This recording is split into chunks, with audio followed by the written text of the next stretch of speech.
Bismillahirrahmanirrahim. Assalamualaikum to everyone. This is my YouTube channel Interesting and Information Combo. If you like my teaching style, then please like the video and subscribe my channel for more educational videos. आज हम लोग discuss करेंगे Miller and Harley chapter number 36 का second topic. हमने इसका एक topic पहले भी डिस्कस किया है जिसमें हमने देखा था कि इनवर्टिब्रेट्स में ट्रांसपोर्टेशन किस तरह से होती है, यानी कि किन टेक्निक्स को यूज़ करते हुए जो इनवर्टिब्रेट्स हैं वो अपने अंदर सर्कुलेशन करवाते हैं। तो अगर आपने मेरा वो लेक्चर नहीं लिया है तो आप पहले वो लेक्चर ले लें ताकि आपको सारे के सारे पॉइंट्स जो है ना वो अच्छे से क्लियर हो जाएं।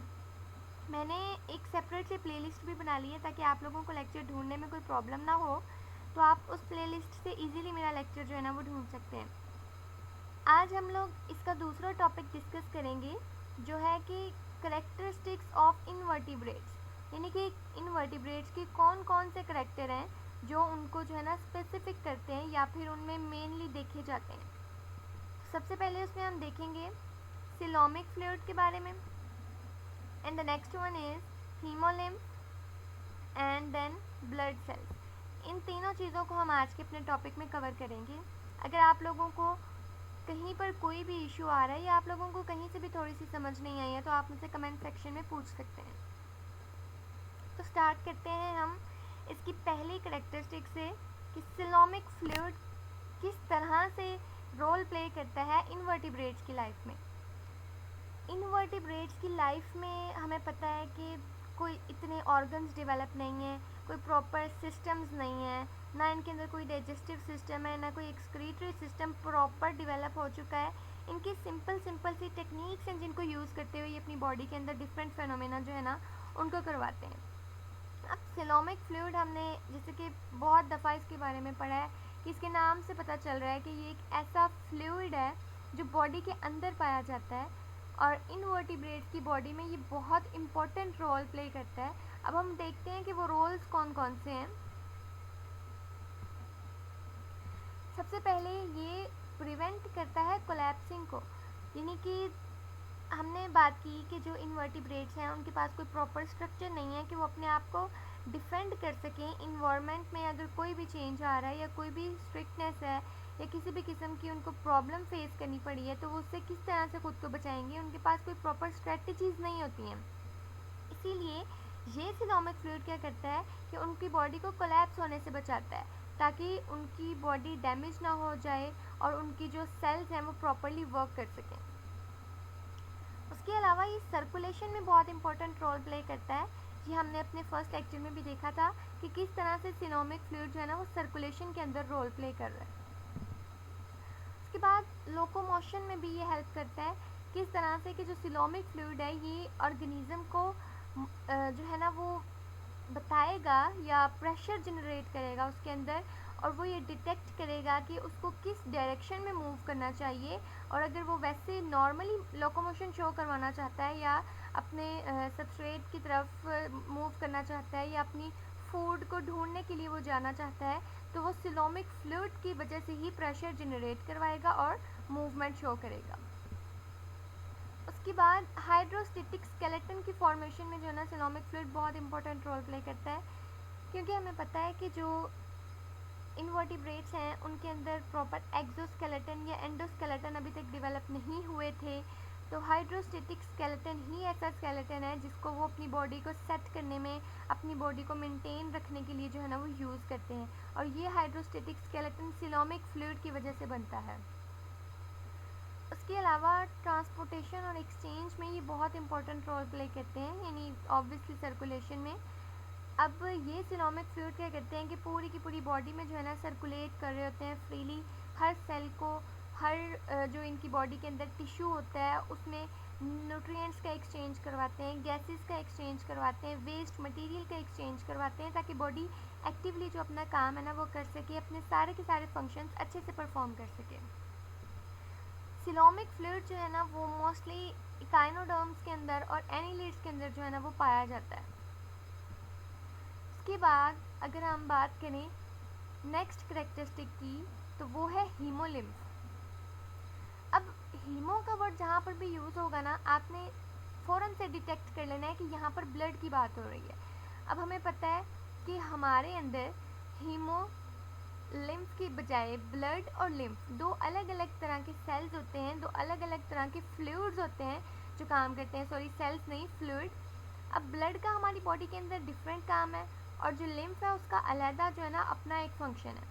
लेकिन इनवर्टिब्रेट्स के केस में क्योंकि इतनी कोई ख़ास डिफ्रेंशिएशन नहीं हुई है तो ब्लड और लिम्फ मिलकर जो काम कर रहे होते हैं ना उसको कलेक्टिवली हम एक जो फ्लूइड है उसको हम हीमोलिम्फ बोलते हैं।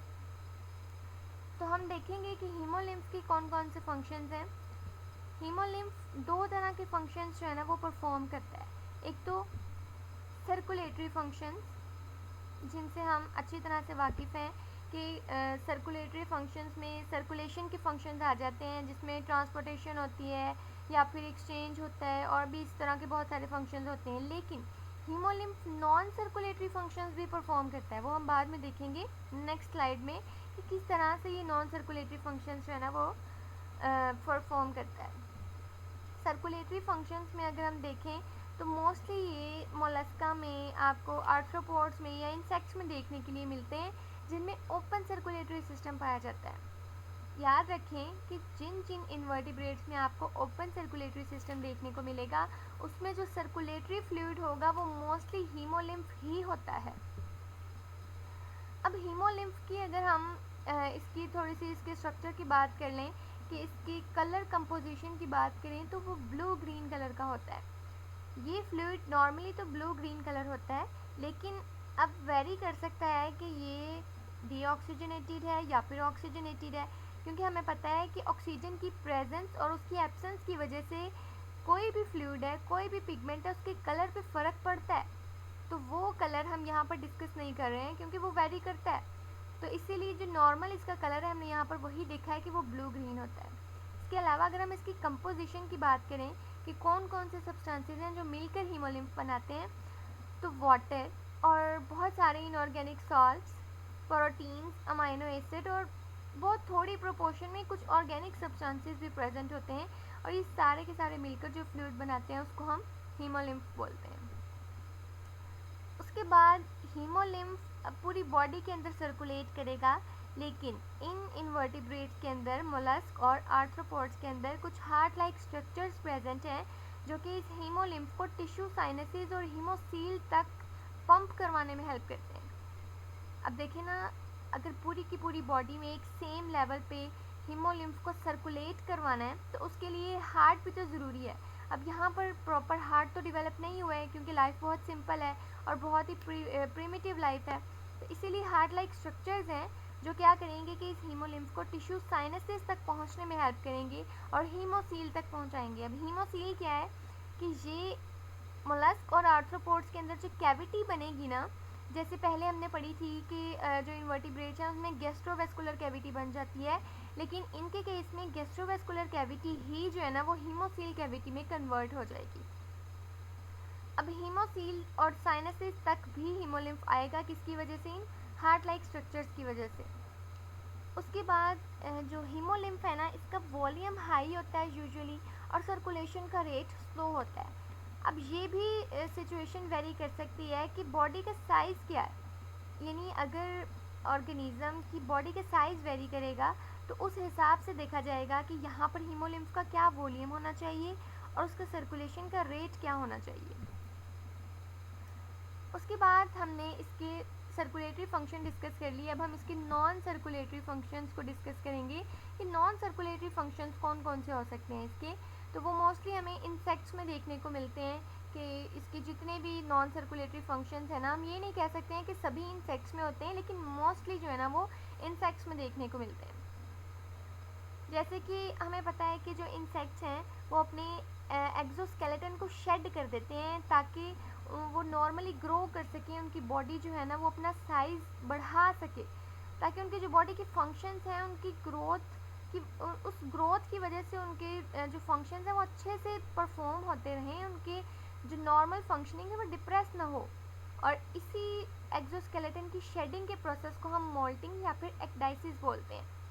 अब यहाँ पर हमें पता है कि कोई इनके अंदर प्रॉपर ब्रेन या फिर कुछ और स्ट्रक्चर्स जो मोल्टिंग के अंदर अपना रोल प्ले करते हैं वो डेवलप नहीं है, तो यही हीमोलिम्फ क्या करेगा कि ये एक्डाइसिस या फिर मोल्टिंग के अंदर जो है ना वो रोल प्ले करेगा कि इन इंसेक्ट्स के अंदर ये प्रोसेस करवाने में हेल्प करेगा।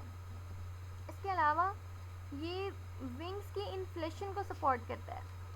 अब इसका क्या मतलब है, जैसे अब अगर हम इंसेक्ट्स की बात करते हैं तो उनके विंग्स तक जब हीमोलिम्फ जाएगा तो यही हीमोलिम्फ उनको लिविंग रहने के लिए जो है ना सपोर्ट करेगा, उनको फंक्शनल रखेगा, ताकि उनके जो प्रॉपर एक्टिविटीज़ हैं, उनके जो फंक्शंस हैं वो अच्छे से परफॉर्म कर सकें। ऐसा ना हो कि विंग्स डैमेज हो जाएं या फिर विंग्स जो है ना वो अच्छे से फंक्शन परफॉर्म ना करें, तो ये रिस्पॉन्सिबिलिटी भी कौन निभा रहा है, हीमोलिम्फ। उसके बाद जो स्पाइडर्स हैं उनके अंदर ये जंपिंग को सपोर्ट करता है।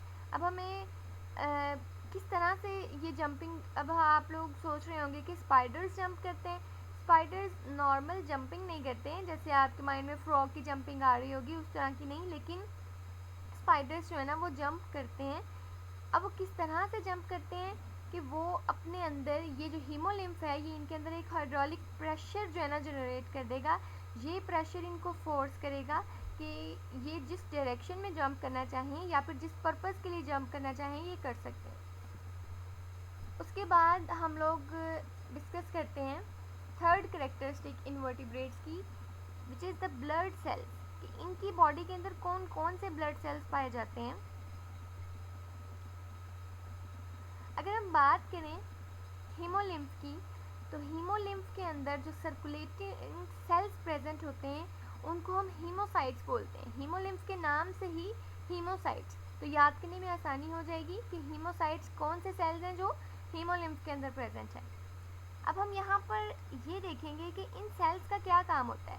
अब देखें, दो तरह की कंडीशंस हो सकती हैं। पहली, अगर तो हीमोसाइट्स के अंदर रेस्पिरेटरी पिगमेंट प्रेजेंट है तो हम उस हीमोसाइट को रेड ब्लड सेल भी बोल सकते हैं, और रेड ब्लड सेल का दूसरा नाम एरिथ्रोसाइट है। ठीक है, याद रखिए, आप एमसीक्यू के पॉइंट ऑफ व्यू से बहुत इंपॉर्टेंट है कि रेड ब्लड सेल का दूसरा नेम क्या है, एरिथ्रोसाइट।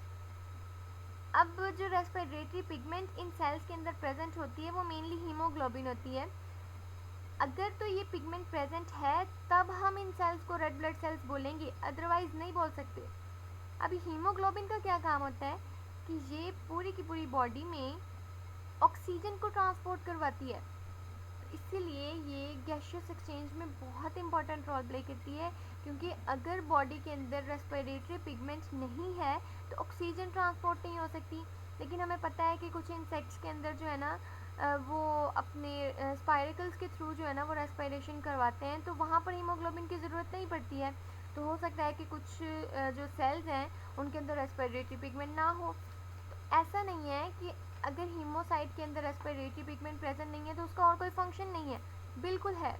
अगर रेस्पिरेटरी पिगमेंट एब्सेंट है तो वो और बहुत सारे फंक्शंस कर सकता है, जैसे कि ब्लड क्लॉटिंग में वो बहुत इंपॉर्टेंट रोल प्ले कर सकते हैं। अभी तक हमने डिस्कस किए थे हीमोसाइट्स का, हम जनरल ओवरव्यू ले रहे थे कि हीमोसाइट्स होते क्या हैं और किस तरह के हीमोसाइट्स हो सकते हैं, इनके अंदर कौन कौन सी पिगमेंट्स प्रेजेंट हो सकती हैं।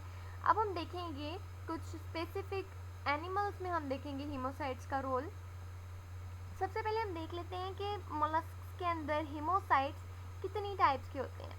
तो यहाँ पर देखेंगे कि दो टाइप्स की हीमोसाइट्स आपको मोलस्क के अंदर देखने मिलेंगी। The first one is amoebocyte and the second one is granulocyte. अब हम यहाँ पर इनको इंडिविजुअली स्टडी नहीं करेंगे क्योंकि हमारे कोर्स में इस पर इतनी डिटेल नहीं दी हुई है और ना ही इतनी इम्पॉर्टेंट है इनकी डिटेल। तो हम कलेक्टिवली डिस्कस करेंगे कि क्या इनके मेन फंक्शंस हैं जो ये परफॉर्म करते हैं मोलस्क के अंदर और क्यों ज़रूरी है ये मोलस्क के अंदर। अब मोलस्क में आपके माइंड में बहुत सारी एग्जांपल्स आती होंगी, लेकिन मेरे माइंड में तो गैस्ट्रोपोड्स और बाइवाल्व्स की है। आपने देखे होंगे बाइवाल्व आपने बहुत सारे देखे होंगे, हो सकता है आपने गैस्ट्रोपोड्स देखे हों, स्नेल्स तो सबने देखी होती हैं। तो उनके अंदर ये दो टाइप्स होती हैं हीमोसाइट्स की जो प्रेजेंट होती हैं, इनके बस आपने नेम याद रख लेने हैं, अमोइबोसाइट एंड ग्रेन्युलोसाइट। अब हम देखते हैं कि इनका फंक्शन क्या होता है। अब ये दोनों के दोनों सेल्स जो है ना ये नेक्रीजेशन में बहुत इंपॉर्टेंट रोल प्ले करते हैं। अब यहाँ पर आप सोच रहे होंगे कि ये कौन सी टर्म है नेक्रीजेशन। आपको याद होगा तो हमने बाइवाल्व के स्ट्रक्चर में नेकर का वर्ड यूज़ किया था। नेकर स्ट्रक्चर जो है, नेकर और मेंटल कैविटी के दरमियान में कुछ इनऑर्गेनिक सब्सटेंसेस जो है ना वो डिपॉजिट होते रहते हैं। यानी कि अगर वो किसी सब्सटेंस को ईट कर रहा है बाइवाल्व, तो वो क्या करेगा कि उसका जो इनऑर्गेनिक सब्सटेंस था वो अपनी मेंटल और नेकर के दरमियान में जो है ना डिपॉजिट करना शुरू कर देगा। इस डिपोजिशन के प्रोसेस को बोलते हैं नेक्रीजेशन। और आपको पता है कि जब इनऑर्गेनिक सब्सटेंस डिपॉजिट होता रहता है तो बाद में वही इनऑर्गेनिक सब्सटेंस जो है ना वो पर्ल में कन्वर्ट हो जाता है।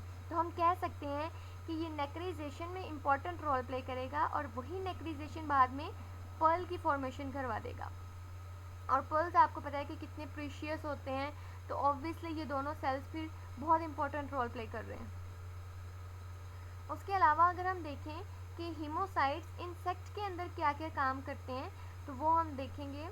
सबसे पहले इनकैप्सुलेशन करवाते हैं। अब ये जो हमारी सारी की सारी टर्म्स हैं ये हम नेक्स्ट भी डिस्कस करेंगे, तो वहाँ पर हम इनको ज़्यादा अच्छे से डिस्कस करते हैं। यहाँ पर जस्ट हम इनके नेम्स देख लेते हैं कि इंसेक्ट्स के अंदर ये कौन कौन से रोल जो है ना वो प्ले कर रहे हैं। तो first one is encapsulation and the next one is clotting and the last one is phagocytosis.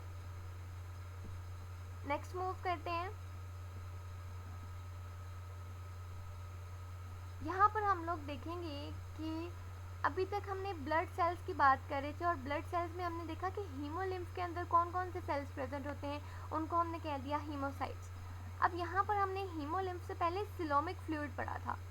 अब उस सिलोमिक फ्लूइड के अंदर जो सेल्स प्रेजेंट होंगे उनको हम सिलोमोसाइट्स बोलेंगे। अब आप देख रहे हैं कि सिलोमिक फ्लूइड से ही सिलोमोसाइट्स वर्ड जो है ना वो डिराइव है और कितना मतलब कि उससे मिलता जुलता है। आपको याद करने में आसानी होगी कि हीमोलिम्फ के अंदर प्रेजेंट जो सेल्स हैं वो हीमोसाइट और जो सिलोमिक फ्लूइड के अंदर सेल्स प्रेजेंट हैं वो सिलोमोसाइट्स। अब ये सिलोमोसाइट्स क्या काम करते हैं? सिलोमोसाइट्स के अंदर हम देख लेते हैं कि मेनली कौन कौन से सेल्स प्रेजेंट होते हैं। अमोइबोसाइट्स, इलियोसाइट्स, लैम्फोसाइट्स और लिनोसाइट्स। अब यहाँ पर भी आपने जस्ट इनके नेम्स याद रखे हैं कि कौन कौन से सिलोमोसाइट्स होते हैं और ये किसके अंदर प्रेजेंट होते हैं, सिलोमिक फ्लूइड्स के अंदर प्रेजेंट होते हैं। नेक्स्ट हम इनके ओवरऑल फंक्शन को ही जो इनके ओवरऑल फंक्शंस हैं उनको स्टडी करेंगे कि इन सब के क्या काम होते हैं। इनको इंडिविजुअली स्टडी करना यहाँ पर ज़रूरी नहीं है। सबसे पहला इनका फंक्शन है फेगोसाइटोसिस। अब आप लोगों ने ये टर्म पहले भी बहुत बार पढ़ी है, बहुत बार सुनी भी हुई है कि फेगोसाइटोसिस का क्या मतलब होता है कि जितने भी सॉलिड पार्टिकल्स हैं ना उनको इनगल्फ कर लेना। अब देखें जैसे इन्वर्टिब्रेट है, उसकी बॉडी के अंदर कोई भी फॉरेन मटेरियल आ गया है, ठीक है, हम कह लेते हैं कि वो कोई बैक्टीरिया है। अब वो बॉडी के लिए हार्मफुल हो सकता है, तो बॉडी क्या करेगी कि जैसे ही डिटेक्ट करेगी कि ये उसको हार्मफुल लग रहा है या ये उसके लिए यूज़फुल नहीं है, तो फ़ौरन से उसको इनगल्फ कर लेगी। तो ये प्रोसेस क्या है, फेगोसाइटोसिस। तो सिलोमोसाइट्स वो सेल्स हैं जो इस प्रोसेस को करवाने में हेल्प करेंगे। इसके अगर हम नेक्स्ट फंक्शन को देखें तो ये ग्लाइकोजन को स्टोर करने में भी हेल्प करते हैं। अब ग्लाइकोजन की स्टोरेज से ना बहुत लोग कंफ्यूज हो जाते हैं कि क्या ग्लूकोज पहले ग्लाइकोजन में कन्वर्ट हुई, फिर ग्लाइकोजन जो है ना वो ग्लूकोज में कन्वर्ट हुई। यहाँ पर हम एक सिंपल एग्जांपल लेते हैं।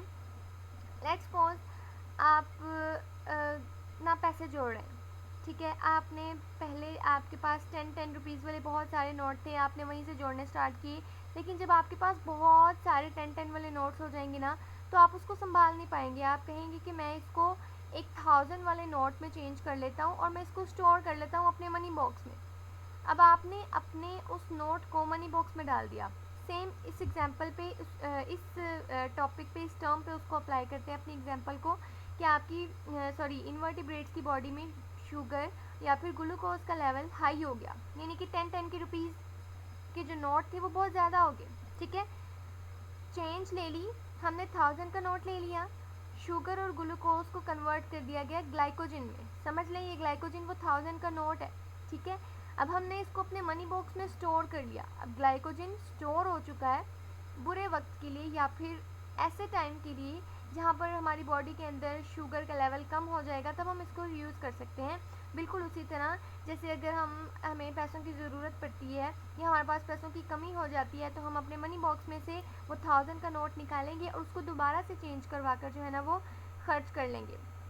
उसी तरह ग्लाइकोजन को हमने जो स्टोर किया हुआ था उसको हम दोबारा से जब उसकी ज़रूरत पड़ेगी उसको निकालेंगे और उसको दोबारा से शुगर मॉलिक्यूल्स के अंदर कन्वर्ट करेंगे और बॉडी की रिक्वायरमेंट्स पूरी कर दी जाएंगी। उसके बाद इनकैप्सुलेशन। अब इनकैप्सुलेशन के अंदर क्या होता है, फैगोसाइटोसिस में तो हमने पढ़ा कि जो भी फॉरेन पार्टिकल आ रहा था उसको इनगल्फ कर लिया जाता था कि ताकि वो बॉडी को कोई भी जो है ना वो हार्म ना पहुंचा सके। लेकिन कुछ ऐसे पार्टिकल्स, कुछ ऐसे मॉलिक्यूल्स भी होते हैं जो बहुत बड़े होते हैं, उनको इनगल्फ नहीं किया जा सकता।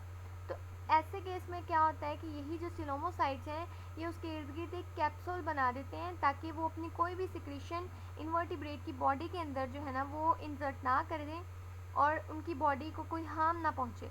ठीक है, तो इस कैप्सूल की फॉर्मेशन को बोलते हैं इनकैप्सुलेशन। इससे नेक्स्ट डिफेंस रिस्पॉन्स। अभी तक हम यही डिस्कस कर रहे हैं कि फैगोसाइटोसिस वो करते हैं, इनकैप्सुलेशन करते हैं डिफेंस रिस्पॉन्स शो करने के लिए, अपने आप को प्रोटेक्ट करने के लिए, फॉरेन मटेरियल से या किसी भी किस्म के ख़तरे से अपने आप को बचाने के लिए वो इन सेल्स का यूज़ करते हैं। उसके अलावा एक्सक्रीशन का तो आप सबको पता है, एलिमिनेशन ऑफ वेस्ट मटेरियल, तो उसमें भी जो है ना सिलोमोसाइट्स बहुत इंपॉर्टेंट रोल प्ले करते हैं। ये मेरा आज का लेक्चर था। उम्मीद है आपको लेक्चर पसंद आया होगा। अगर आपको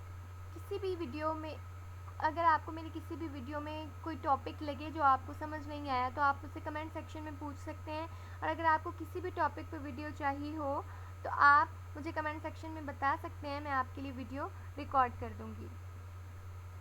अगर आपको वीडियो अच्छी लगी हो तो प्लीज़ मेरे चैनल को सब्सक्राइब कर दें और बेल आइकन को लाजमी प्रेस करें ताकि मेरी हर अपलोड होने वाली वीडियो का नोटिफिकेशन आपको बर वक्त मिल सके। Thank you so much. अल्लाह हाफिज़।